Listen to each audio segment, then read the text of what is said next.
Moja ya habari kubwa ambayo imetokea kutrendi sana hivi sasa kwenye mitandao ya kijamii ulimwenguni kote ni kwamba rais wa Marekani Donald Trump ameongeza kunako siku 75 za majadiliano ya manunuzi ya TikTok ambayo yalipaswa kufikia kikomo hapo jana Aprili 5. Trump ameonyesha kuwa bado anaunga mkono juhudi za kuhakikisha jukwaa hilo linaendeshwa kwa usalama ndani ya Marekani kupitia umiliki wa kampuni za ndani. TikTok inayomilikiwa na ByteDance kutoka nchini China imekuwa ikikabiliwa na mashinikizo ya kufungiwa nchini Marekani kutokana na hofu za kiusalama na ushawishi wa kigeni. Hali hiyo imeibua msisimko mkubwa miongoni mwa makampuni makubwa ya teknolojia ya Marekani ambayo sasa yanaonyesha nia ya kununua sehemu ya jukwaa hilo kwa ajili ya shughuli zake za Marekani.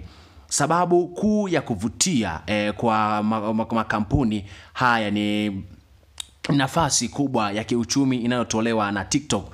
Jukwaa hilo limekuwa na nyumba kubwa ya mamilioni ya waunda maudhui ambao uchumi wa waunda maudhui hao wote duniani unakadiriwa kufikia dola milioni 500. Hii imeibua fursa ya kibiashara na maendeleo ya kidijitali ambayo makampuni ya Marekani hayako tayari kuipoteza.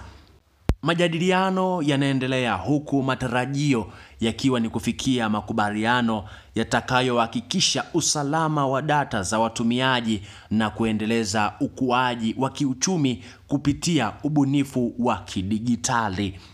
Hii ni moja habari kubwa ambayo imetokea kutrendi kwenye mitandao ya kijamii baada ya rais wa Marekani Donald Trump kutoa siku 75 za maamuzi sahihi kwa ajili ya mtandao huo wa TikTok ambao una zaidi ya watumiaji wengi sana kutoka ulimwenguni kote. Kipi ambacho au yapi maamuzi ambayo ataenda kuyatoa rais wa Marekani Donald Trump? Ni jambo la kusubiri na kuona, lakini kuombe usisahau kutufuatilia, lakini pia kusubscribe, like, share pia na kucomment.